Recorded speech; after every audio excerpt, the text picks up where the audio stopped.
Hello friends, I'm Sir Sugarmeat, and if you've been watching my channel, you would know that I am a lover of cringe fail woman. I love me a good well-written girl failure that's so relatably cringe that she keeps me on the cusp of wanting to turn off my TV. Kinda like edging, but bad. Bonus points if she's morally gray. We support women's rights and women's wrongs on this channel.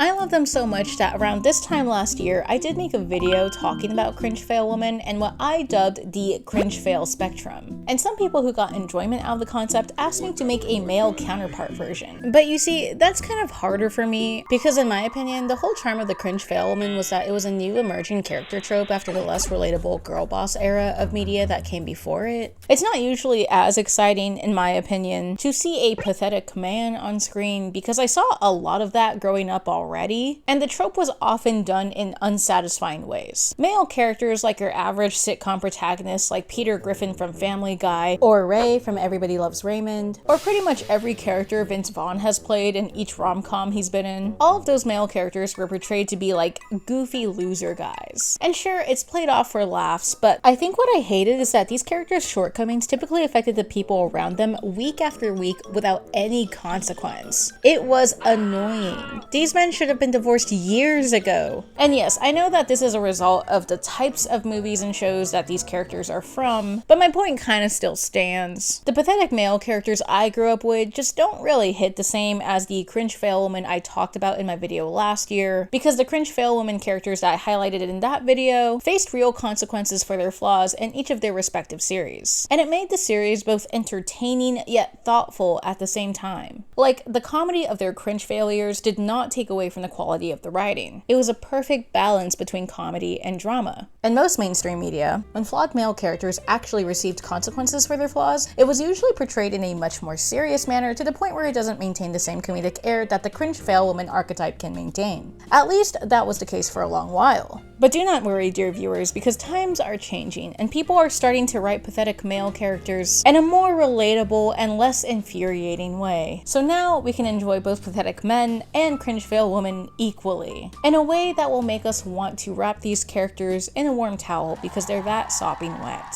In the words of Ariana Grande, it's equality. I will note though that pathetic men characters are not always exact equivalents to cringe fail women. The cringe fail woman narrative laughs at these female characters, but also offers these characters a respectful lens as they grow from their mistakes. The pathetic men narrative can follow a similar structure and path, but half of the time they are left to be pathetic with no recompense. Sometimes this is funny, sometimes this is tragic. Either way, it's two sides of the same narrative coin. Both of these character archetypes are labeled as pathetic and cringe fail, but in loving manners by the audience. So in this video, I would like to present to you my top 10 soggiest, most sopping wet, most pathetic male characters in fiction. Now, some quick disclaimers. Some of the men in this video go through some real heavy-duty drama. This is not meant to make light of traumatic or terrible experiences that happen in real life. Please remember that these are fictional characters and we are allowed to laugh a little at their fake, unfortunate circumstances. In addition, there will be spoilers for each character I talk about as I explain what makes them so pathetic. So be wary if you are trying to avoid those. That being said, let's go ahead and start off our list with number 10, Travis from Yellowjackets. I actually just finished the third season of Yellowjackets, late, I know, and I kind of wanted to make a video about my thoughts on the series, but writing the script for that is taking a bit too long, so I'm doing this video in the meanwhile. Oops. Yellowjackets is a show about a girls' soccer team who were on their way to a national tournament when their plane crashes, resulting in them getting stranded in the deep wilderness of a mountain range. They get stranded there for so long that they end up descending into madness and eventually resorting to cannibalism.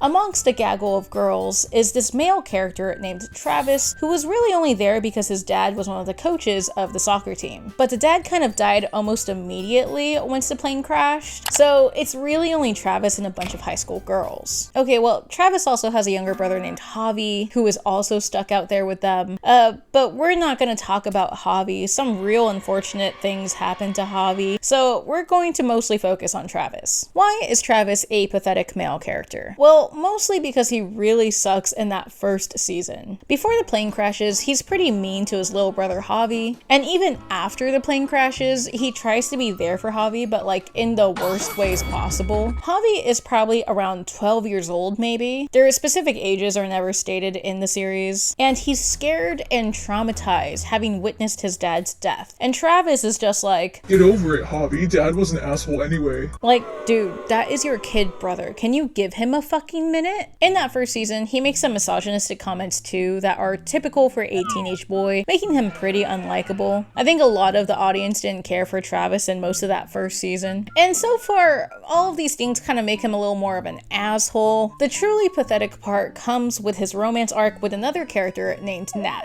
See, the thing is, Nat is this really cool alternative girl on the soccer team, and her and Travis end up falling in love. This is pre-cannibalism, by the way, so there's still room for romance during this time, I guess. During this romance arc, Travis is super insecure about how seemingly more sexually experienced Nat is. So before they have sex for the first time, Travis asks Nat, "So, what's your body count though?" Obviously ruining the mood for both of them. Nat can't believe that Travis would ask her that because what does it truly fucking matter? And Travis was going to get upset at the answer anyway, so I don't know why he asked. And so obviously Nat chooses not to sleep with Travis during this time. Alright Travis, we fumbled, it happens. And luckily, Nat likes him enough to offer him a second chance. However, during the second time they attempt to have sex, Travis can't get it up. This isn't a problem, things like this happen. Nat even offers to help, trying to keep it light, but instead, Travis doesn't allow her to help, and he gets mad at himself, once again ruining the mood, and he eventually retreats into the woods despite Nat wanting to spend more time with him. As if this weren't already a disaster enough, eventually Travis finds out that Nat slept with a guy who had bullied him and spread a rumor about him, so he gets upset about that as well. But the thing is that this happened before Nat even knew who Travis was. She didn't even know he was bullying Travis, so it's not like she did that intentionally. So again, Travis, why are you taking out your frustrations on Nat? But yeah, after 2 fumbles and getting upset about something she didn't intend to hurt him with, he breaks off the relationship even though he's still in love with her. And in my opinion, I think it's truly pathetic to sabotage your own relationship with the person you genuinely love. That being said, Travis does eventually grow as a character and goes through some super traumatic shit later on, so that is why he is going to be at the bottom of this pathetic male list. Next at number 9, I have Eclipped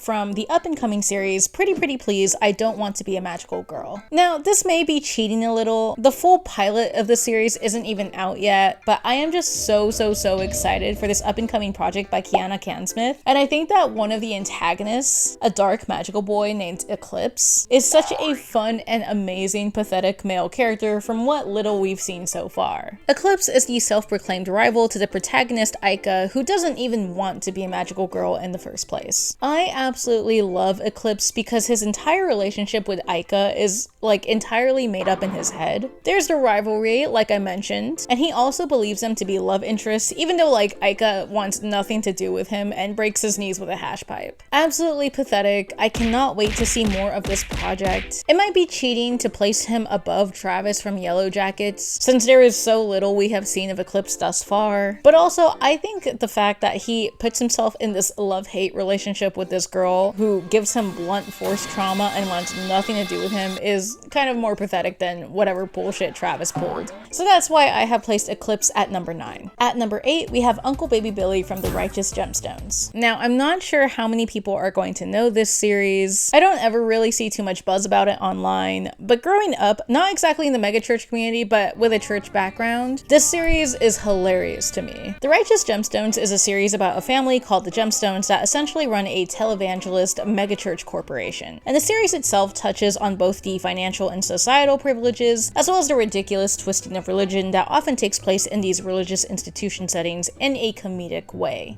You fly on private jets. Well, the jets belong to the church, not us. But I see you.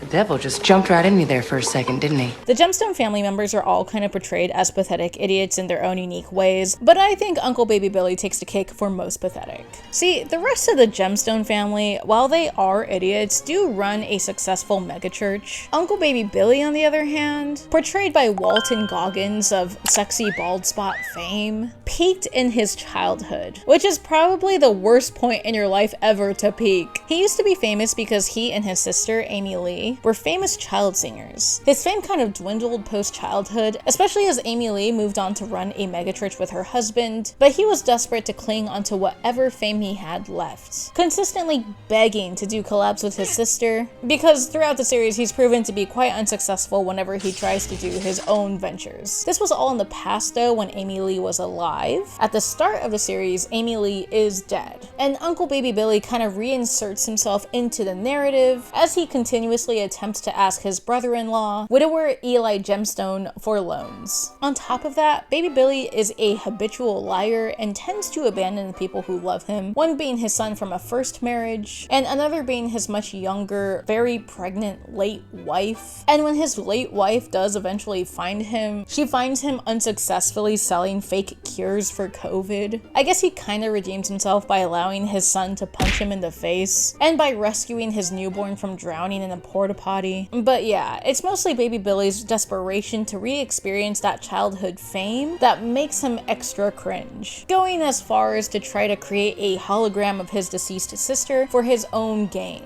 A hologram which also has a DMX mode. Absolutely awful behavior, but at least entertaining to watch. I don't think I can say the same for number 7, who is Kazuya Kinoshita from Rent-A-Girlfriend. Now listen, I have never seen Rent-A-Girlfriend because I do not want to waste my time. I'm sure even Rent-A-Girlfriend fans can agree with me on that one, but I have seen enough videos where people are ranting about why people hate the series, and a huge part of it is because of the male protagonist, Kazuya. So in Rent-A-Girlfriend, like the title implies, Kazuya, being a lonely guy, ends up paying a girl named Chizuru in exchange for dates through a Rent-A-Girlfriend service. Some stuff happens that forces him to keep paying her to pose as his girlfriend in order to keep up appearances with friends and family, and in typical anime rom-com fashion, he ends up falling in love with Chizuru despite other attractive girls wanting him. Now, normally this might be a fun, harmless little rom-com setup, but the writing and characters in this series just make the story truly insufferable, especially Kazuya's patheticness. What about his character is so pathetic, you ask? Kazuya continues to try to worm himself out of difficult situations by never actually taking any accountability. Lets his ex talk shit about him in front of him and all of his friends. He lies constantly to avoid embarrassment and rejection. The way he cannot control himself around a single body cell of a woman is absolutely He jerks off to pictures of his ex, doesn't know how to talk to a girl without fantasizing about her body, and just doesn't know how to talk to them, period. The entire ending credit sequence for the entire show is all about how much he jerks. Despite his own frustrations and self-loathing and pages of monologues throughout the manga about how great of a girl Chizuru is, he does not confess to her and instead opts to throw himself pity parties and other pathetic male behavior. It's frustrating because even when he does make any sort of character growth, the author gets like retroactive amnesia and retcons that shit within the next chapter, so he doesn't actually go anywhere as a character. Kazuya is essentially a pay pig, but much worse because he's not getting the actual satisfaction he wants from the situation. You know, respect to my actual pay pigs. He's just shelling out money from his already empty wallet and wasting everyone's time. Editing sugar meat here. So apparently chapter 380 of Rent-A-Girlfriend was leaked, which, how did it even go on for that long? But anyway, in that chapter, after I think about 3 months of ghosting Kazuya, Chizuru supposedly rejects Kazuya's ring that he gave her at some point and explains that she can't be with him because essentially he cramps her lifestyle. Oh, and here's his genuine reaction, by the way. Pouring one out for the Rent-A-Girlfriend fans. It's sad as hell. But speaking of simps, at number 6, we have Mordecai from Regular Show. Now, Mordecai is universally recognized as a pathetic male character, and the reason why is because of his several season-long pining for another character named Margaret. Now, at the start of the series, it just starts out as a typical crush, involving Mordecai going out of his way to spend more time or to try to impress Margaret. It's not like the focus of the series, but it's something that happens on some episodes and like kind of in the sidelines. The two of them have this will they, won't they dynamic, and when Mordecai believes that Margaret is engaged to someone else, he tries to move on and dates this girl named CJ. Now, this is all fine and good for a while, except he eventually finds out that Margaret isn't actually engaged to someone else. It was all a huge, ridiculous, cartoony misunderstanding. Being so ecstatic to hear that his like year-long crush is not actually engaged, he asks Margaret out on a date. The thing is, CJ happens to be standing right freaking there. Luckily though, at this point, CJ and Mordecai hadn't really been dating for that long, so he apologizes and she leaves. And though Margaret doesn't really go on the date with Mordecai because she feels awkward at this point, from this point on, Margaret and Mordecai do get a bit closer together and get that much closer to acknowledging their romantic feelings for each other. Mordecai and Margaret eventually start going on some dates, and things are going kinda good. Well, Margaret does eventually find out that she's been accepted into some far-off college, meaning that her and Mordecai can't actually stay together,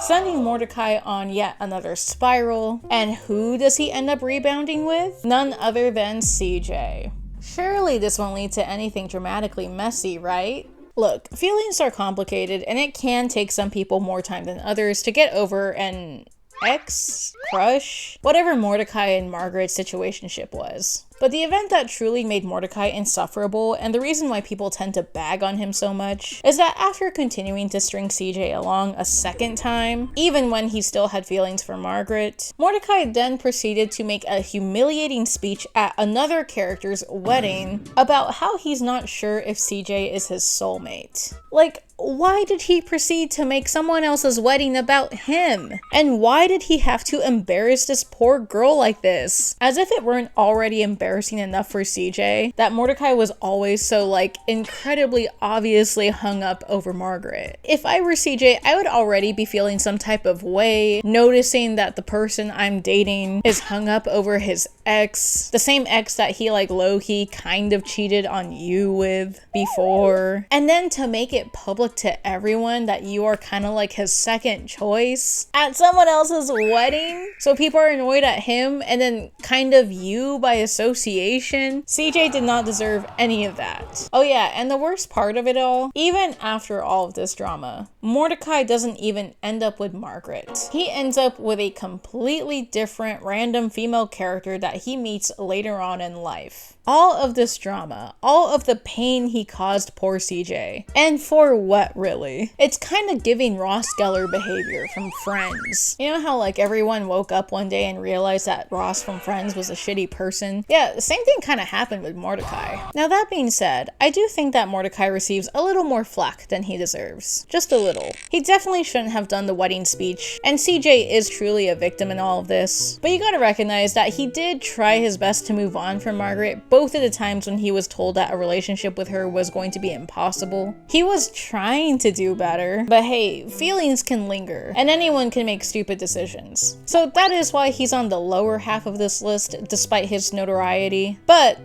he is still pathetic nonetheless. Alright, moving on to number 5. This might seem like a random pick if we don't know Gorillaz lore, but we have 2D from the animated band Gorillaz. Hear me out, hear me out. This guy is not winning that life. First of all, he's British. Second of all, his government birth name is Stuart Pott. Stu Pott. It's unfortunate. In addition, everything about his background and lore is kind of sad. The reason why his eyes are completely blacked out like this is because he has 8-ball fractures or a severe case of hyphema, a condition in which there is bleeding within your eye as a result of extreme physical trauma. His hair is also naturally blue as a result of trauma from falling out of a tree. All of his brown hair fell off and became blue. I don't know how that one works. That was just what the Gorillaz wiki told me. Don't let me catch you guys smashing your heads against the drywall just so that way you can have naturally blue hair, okay? Also, just look at the build of this guy. 2D looks like he's made out of toothpicks. Like if he fell over, he'd be as flat as a borzoi. He looks absolutely deprived of nutrients. According to Gorillaz history, 2D is a bit slower than the rest of his bandmates and was bullied since childhood, both physically and psychologically, especially by his fellow bandmate, Murdoch. And what makes this worse is that Murdoch tends to be the source of practically all of 2D's problems, but also essentially gaslights 2D over and over again into thinking that 2D should be grateful to him, or gaslighting 2D into believing that Murdoch saved his life by waking him from a coma that Murdoch induced himself. Murdoch is also responsible for giving 2D both of his 8-ball fractures. The first time was when he ran him over when he was trying to rob a store, and then 2D received the other fracture when Murdoch was, I guess, trying to do donuts at a Tesco, causing 2D to crash through the windshield and hit his head on the curb. And that's when Murdoch supposedly gave him the nickname 2D, because with his 2 blackened eyes, it looked like he had 2 dents in his head. That's fucked up. I don't know how 2D didn't just murk Murdoch on sight, to be honest. The minute I would hear Murdoch give me that fuck-ass nickname, I would just throw hands immediately. Not to mention that Murdoch eventually steals 2D's girlfriend in 1998, which miraculously somehow did not cause 2D to leave the band. And then 2D gets another girlfriend who also breaks up with him because Murdoch just keeps making passes at her. 2D, I am begging you. Can you get a gun? Overall, aside from Murdoch, 2D in general sadly treats undeserving people with kindness and respect. I read that in the latest phases, 2D eventually joins a cult because he believes them to be kinder than Murdoch, but obviously with them being a cult and all, they had more nefarious intentions, and so Murdoch ends up saving 2D, and then 2D feels grateful towards Murdoch, thus restarting this whole cycle, and it's sad, and I want 2D to get out of this abusive situation. Anyway, I feel like this character was created to be the universe's punching bag, and I am wishing him a peaceful and serene retirement. Someone please wrap this sopping wet boy in a warm towel. Next at number 4, we have a pathetic male that I hold with less regard, and that is Yukiteru from Future Diary. Yukiteru, or Yuki, tends to get a lot of flack because he's very unconfident, kind of like Shinji from NGE. And yeah, both of them are 14-year-old boys facing really difficult traumatic situations. Except I think the difference between Yuki and Shinji is that Shinji, even though the tasks presented to him are difficult and hold a lot of weight, does it scared. Like sure, he's crying, but at least he's doing it. And Shinji still reacts within reason in my opinion, whereas Yuki just... His decisions are very questionable, even for a 14-year-old boy. So the basic premise of Future Diary is that Yuki has been essentially chosen by God to participate in some sick battle royale, where he and 11 other people are given what the series calls Future Diaries, which will predict a small tidbit of the future that can happen anytime within a 90-day window. The aim of the battle royale is to eliminate all the other diary holders until there is one person left, so that way the winner can become God and prevent the apocalypse or something like that. What this means is that people are on Yuki's ass trying to murk this easy target of a pathetic teenage boy. Luckily for Yuki though, he has a crazy yandere stalker named Yuno who is absolutely obsessed with him. In fact, her future diary only consists of details about him, and she is very willing to stab bitches for his sake. Because of this, Yuki decides that he is going to stick by her side, so that way he has his own personal guard dog. Sounds kinda scummy on his end, but she's also batshit and offered to do so, you know, But what makes Yuki so pathetic, and more importantly, annoying, is that Yuki knows that people are coming to murk him, and yet doesn't take any action for himself, doesn't take any precautions, and he allows himself to get tricked and manipulated like over and over again. And like, he chose to stay by Yuno's side, right? So that way she can protect him. Yet he also does not listen to her when she tells him what to do, or who to be wary of when they're obviously trying to trick him. It is exhausting to watch. And so naturally, he'll just get himself into a pickle and then expect Yuno to clean things up for him and keep him safe. And anytime he feels like crazy murderous Yuno is getting a little too crazy, he's just like, oh, wait, Yuno, but I love you though. And so she lets up a little bit, and then he immediately regrets it, being like, oh god, she's so crazy, what am I gonna do? I don't know, man. You're the one who keeps digging yourself deeper into this fucking hole. Do you want the yandere or not? Choose a side. You can't choose the crazy bitch to be your own personal security and then be surprised when she's acting crazy. Oh my god, who could have seen this coming? I myself never finished the series because eventually I just couldn't stand it. I think ultimately, if you don't like Yuno or yanderes in general, there's kind of nothing for you here in this series. I think what made me end up dropping the series is when Yuno gets extra insane and just starts holding Yuki hostage. Like, okay, Yuki is pathetic, but he does not deserve this. And young lady, why are we stripped down while doing this? What's going on here? Yeah, the plot ends up getting really fucking convoluted. And you know, despite how messed up this shit seems, in the end, apparently Yuki does become a god and ends up wanting to be with Yuno anyway. And so they do end up together because plot convenience. After seeing how disturbing this shit is, I can't imagine anything more cringe fail than looking back at this time and being like, I think I want to spend the rest of my life with that woman, the woman who scared me and made me piss myself. I know it works for some people, okay? It just didn't really seem to be Yuki's thing. Why was this anime so popular in 2012? On the opposite end of Simp Island, and getting into my top 3, at number 3, we have THIOLLIER from Elden Ring, specifically from the Shadow of the Erdtree DLC. Listen, THIOLLIER is the reason why I wanted to make a pathetic male character video in the first place. For months, I have been thinking about making a video dedicated specifically to THIOLLIER, but there are so many Soulsborne lore channels that have already done so and did it probably better than I ever could. However, after finally gathering up enough pathetic male characters for a video, I am so happy to finally be able to talk about my personal favorite, pathetic Meow Meow. If I could, I would place him as number 1 on my top 10 list, but I am trying to keep this list at least a little more objective, and there are more pathetic male characters than him, but he does get judge's choice. He is number 1 in my book. Okay, glazing aside, who is THIOLLIER and why is he so delightfully pathetic? Well, okay, ignoring the extensive lore of Elden Ring, he is a disciple of Saint Trina who, let's just say, is practically a demigod. She is essentially the Saint of Sleep, the most mysterious demigod in the game, and a lot of the DLC explores her background. THIOLLIER explains to the player character that he was born with the physical constitution of a twink and yet thicker than a bowl of oatmeal, so he's not actually very good at fighting and instead specializes in poisons. Well, due to some events that happen in the game, he eventually learns of Saint Trina's whereabouts and begins a pilgrimage to her resting place, which is guarded by this icky gooey guy named Orphan of Cause. You can actually summon THIOLLIER to help you with this fight. The thing is though, is that THIOLLIER's specialty, if you remember, is poison. And what is icky gooey guy immune to? Poison.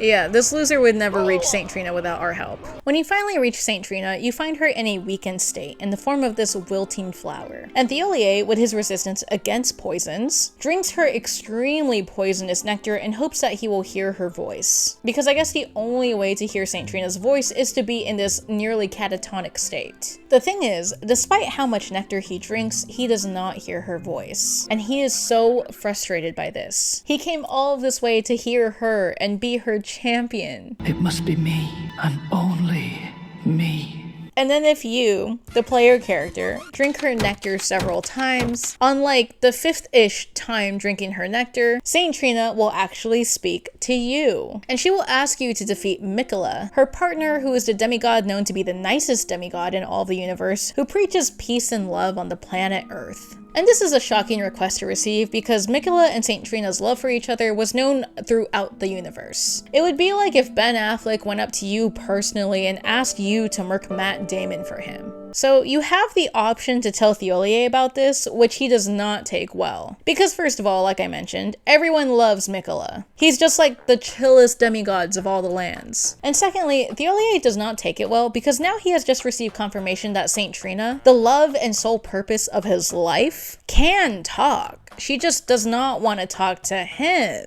At first, THIOLLIER doesn't want to believe you, calling you a liar and saying that Saint Trina would never say that stuff. And then I guess the reveal just makes him so mad that it makes him attempt to fight you, only for you to curb stomp his pathetic little Meow Meow ass because he is very weak.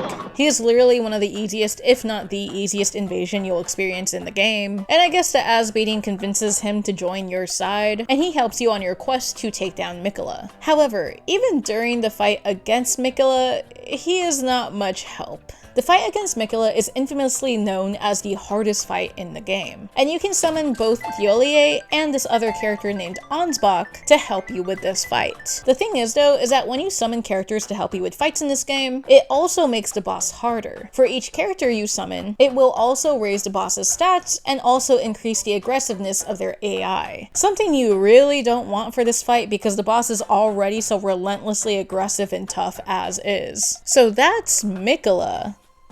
And then there's THIOLLIER, who, like I mentioned, specializes in poisons. He is not very good at fighting, he does not really do much physical damage, and the boss is not particularly weak to poisons. So ultimately, THIOLLIER is kind of just there to make the boss harder. Like, if you summon him for this fight, you are actively making it more difficult for yourself. Ansbach, on the other hand, is a great summon. He'll do bleed damage to the boss, something that the boss is actually weak against. So all in all, yet just another L for THIOLLIER. But it doesn't stop there, because by defeating Miquella, you also defeat Saint Trina, since the two demigods are linked. I'm not sure if THIOLLIER knew that that would be the outcome or not. I think the concept of the Rebuses are just as mysterious to the characters in the universe as they are to the audience, but I would like to think that THIOLLIER didn't know that this would happen, and is probably rolling in his grave for contributing to the death of his beloved Saint Trina. He is truly so tragically pathetic in my book, and I absolutely love him. That being said, I apologize for spending a disproportionately large amount of time hyping up THIOLLIER. Let's continue on the list with number 2, Kendall Roy from Succession. Ooh, okay, now Succession is a series that I still have to finish. I watched, I believe, maybe 6 or 7 episodes from the first season. I had to stop because at the time when I started this series, I was working at a wealth management firm, and the characters were frustratingly too similar to the people I actually worked with that I just had to turn the TV off. It was a little too real for me at the time. It was just amplifying my disgust for the upper class. But when doing research on characters for this video, I found out what happens to Kendall, and you know what? Yes, pathetic. But I'm glad I found out about what happens to him, because now that means I can actually finish the series in peace, knowing that he is going to receive some justly deserved consequences for his shitty actions. So if you are unfamiliar with Succession, the series is about the Roy family, a famous family that owns this huge New York City conglomerate. The thing is though, is that the head of the household, Logan Roy, is on a physical and mental decline, and so his 4 shitty children are all actively competing with each other to impress their father and ensure that they will inherit their desired parts of the company when Logan eventually keels over. Okay, well, maybe not all 4 of them are in the game like that. I think the eldest son doesn't actually care for any of it, but Kendall throughout the series sure does trip over himself a lot in order to gain control of the company. Kendall, being the second eldest and most dedicated to the family company, sacrifices a lot and gets his hands extremely dirty to ensure his spot at the top, making him feel extra entitled and extra insecure about his position, and resulting in some truly pathetic behavior. Some of that behavior includes neglecting his own children, betraying his siblings, literally and metaphorically shitting the bed, getting upset about his birthday party, having a cool kids only tree house, using the excuse "daddy made me do it" because your dad told you to, and proclaiming that he is the eldest boy when he does not get what he wants. I'm the eldest boy! Or at least I think that's what the context was. Again, I didn't watch the series yet, but I did see everyone making fun of him for this scene. Kendall Roy is truly pathetic. He throws tantrums in the bathroom and then cleans up after himself. He is consistently emasculated by his own father, the one person he absolutely has to suck up to at all times. He holds himself up to toxic masculinity values and yet is too emotional to fulfill any of them. And on top of all this, despite everything Kendall goes through, losing it all and almost losing his own life, he doesn't even get the company he worked so hard for. He is the absolute soggiest, so much so that there are even BuzzFeed and Vice articles talking about how women love him for being a pathetic man. I wish I could go into more detail about Kendall, but unfortunately I still need to finish the series. If you have more thoughts about this man, please do let me know in the comments. I don't mind spoilers. This series was so chaotic and gave me so much anxiety that I'm much happier knowing what happens next, to be honest. Spoil me all you want for this series, I don't care. And finally, in our number 1 spot, the character that I think is the most pathetic, soggiest male character in media so far is Harry Dubois from Disco Elysium. Okay, so I have not played Disco Elysium yet either. I realize that it's pretty odd of me to include characters from series I haven't even finished yet on the top of this list, but like how I learned how pathetic Kendall is from reading spoilers, I have also seen how pathetic Harry is also from reading spoilers, and also through the fan art people have drawn of him. Anytime I see fan art of this middle-aged Disco Elysium man, he is either drunk, sad, fumbling a baddie, or all three of those things. Disco Elysium follows Harry, this pathetic man who is actually a detective, as he investigates a murder with a detective from another precinct. The thing is, though, is that when Harry first wakes up in the game, he is completely disoriented and has alcohol and drug-induced amnesia. Now, for this game, I do want to avoid major spoilers as much as possible, both for my own sake as I plan to play this game very soon, and also for anyone else who wants to play it because I do hear that this game is very, very good. But from what I read, much of the early gameplay depends on Harry being disoriented and pathetic. So him being pathetic is essential to his character in a sense. It's essential to the gameplay and plot. Other tidbits about this character is that apparently he is turbo-divorced, his clothes are covered in piss, he's bad at his job, and he's lost his gun. So there's all that going for him. Now, being a sad, cross-faded divorcee who is bad at their job is common for a lot of male characters. So why is Harry so deserving of the #1 spot? Well, several reasons. First of all, Harry is kind of just known all throughout the internet as the most pathetic loser man of all time. He has won several loser man contests both on Twitter and on Tumblr. Okay, well, he may have gotten second in the pathetic Meow Meow Tumblr contest. He did lose to Vriska, but Vriska is a girl, so you know, still #1 pathetic cringe fail man. And secondly, I think it just adds to his cringe failness that he lost to Vriska of all people, who I think on Tumblr I saw many theorized, one, because people or Homestucks cheated with bots for the poll, which I feel like is the most Vriska thing ever. Besides that, I will also say the contest was very close, and I think that the people who genuinely voted for Vriska mischaracterized her as a poor little Meow Meow when, you know, in reality, she's actually just a shit-faced terrorist, and that's tea. Vriska's tangent aside, even the Google AI calls Harry a hateful animal. I have never seen AI use language like that about another person. You know it's really bad when the AI is also calling you pathetic. Secondly, not only does this man have the reputation of being the most pathetic loser man, but there are also apparently so many different sad ways this man can die. To give some examples, Harry can die from sitting in a chair, being too sad to touch himself, kicking a mailbox too hard, failing to get his tie down from a ceiling fan, having an uncomfortable phone call, and reading a letter from an ex-wife.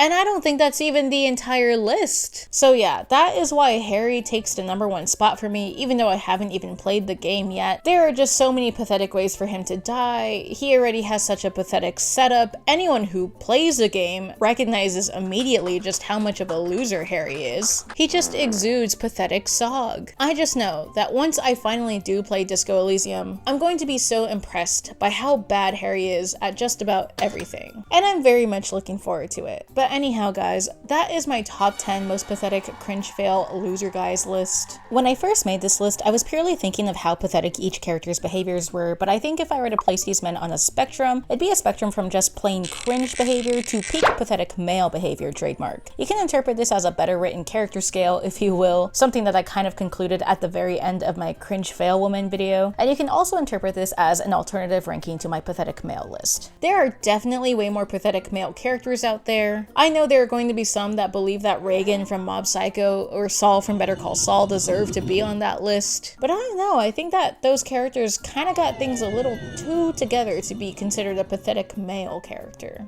I don't know, but let me know what you think. Let me know if you have a pathetic male character that I did not mention on this list that you think deserves to be on this list. Let me know if there is a male character that I mentioned that you do not think counts as a pathetic little Meow Meow. Leave a like if you liked the video, and I will see you in my next one. Bye.